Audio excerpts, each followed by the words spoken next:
Matil har doimgidek zo'r ishlar. Endi juda ham kichkina ilmonlardan foydalanganim uchun sal qiyinroq bo'lyapti. Mana endi buni 15 metr masofaga otamiz.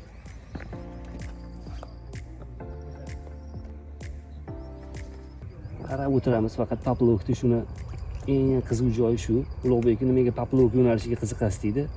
Hamma fikrlarni chetga surib, aynan mana shu fikrni kutamiz. Uzun masofaga otadigan karpaygichlarimiz asosan sal susayib qolgan. U feeder yo'nalishi lekin zo'r bo'lyapti. Poplovk feeder yo'nalishi vashi zo'r bo'lyapti. Mana. Nima olishyapti feederchilar? Feederchilar karas olishyapti. Bu joyda endi arenada asosan karas, to'g'rimi? Yozda karas. Sazan qochib qoladi bu yerda, sayozligini hisobiga. Sayozligini hisobiga shunaqa bo'ladi. Biz Anvar akam ham bugun har doimgidek feeder yo'nalishidalar. Kechki oqshom bo'layotgan feeder o'yida juda ham aktiv natijalar qilyaptilar. Katta karaslar, katta platfalar. Anvar aka, hormang, assalomu alaykum. Charchab qolmayapsizmi Anvar aka? Qaysi yo'nalishda bo'lyapti Anvar aka? Assalomu alaykum aka. Va alaykum assalom. Sog'inch bilan kelgan o'yingiz qanaqa bo'lyapti? Juda ham chiroyli. Hasan aka, qaysi yo'nalishda o'qiyapsiz bugun? Bugun hozir donka qilyapmiz, feederni uslubda ham qilyapmiz. Alloh nasib qilsa hammasida. Ham donka, ham feeder usulda qiyin bo'lmayaptimi sizga ikkita usulda ishlash? Yo'q.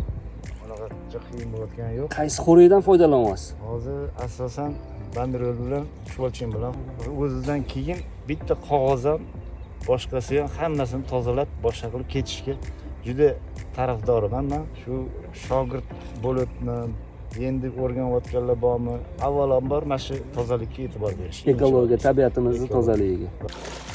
Abduazim akamning natijalari. Karaslar bor.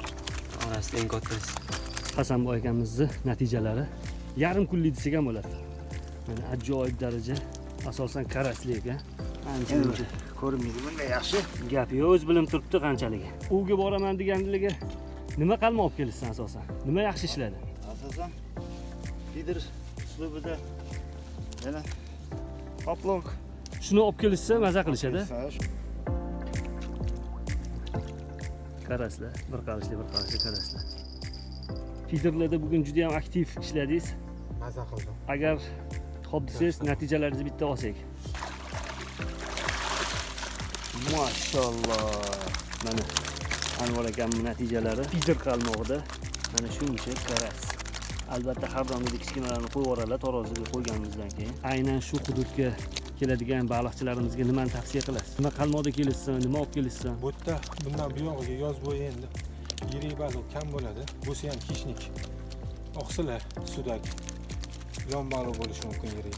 Ora-chora sazan chiqmasa, qolgan payt asosan karas, demak shvolchenga, vaqti kelib revitli nonga, feeder usulida, poplovk usulida o'qilinsa bo'ladi. Uning orasida yana shamayka chiqadi. Pashsha qurti aparishga ya'ni. Keladigan baliqchilarga yana bir tavsiyangizni aytib o'tsangiz. Har doim gapirib kelayotgan gaplar biz o'zidan keyin iloji boricha hech narsa qoldirmaymiz. Lekin o'tirganda hamma yonni yoyib o'tiramiz. Ketayotganda chunki vaqt bo'lmaydi. Darcha postda hamma narsani yig'ishtirib bo'lib, bir chekkadan qalmoqlarni yig'ib bo'lgandan keyin bizdan oldingi musorni ham yig'ib ketamiz. Ming rahmat aka, Alloh rozi bo'lsin. O'z zamona paket olamiz, olib chiqib ketamiz.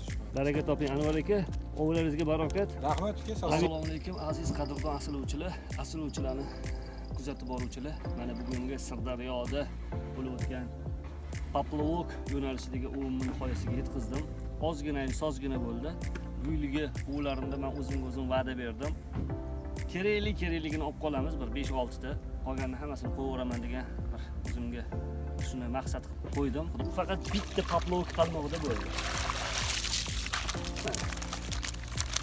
Bolalarım poplovkda asosan karas bo'ldi va vobla balig'i bo'ldi. Hozir bularni kerakligini olib qolaman, qolgan hammasini qo'yib yuboramiz. Sog' bo'lasizlar.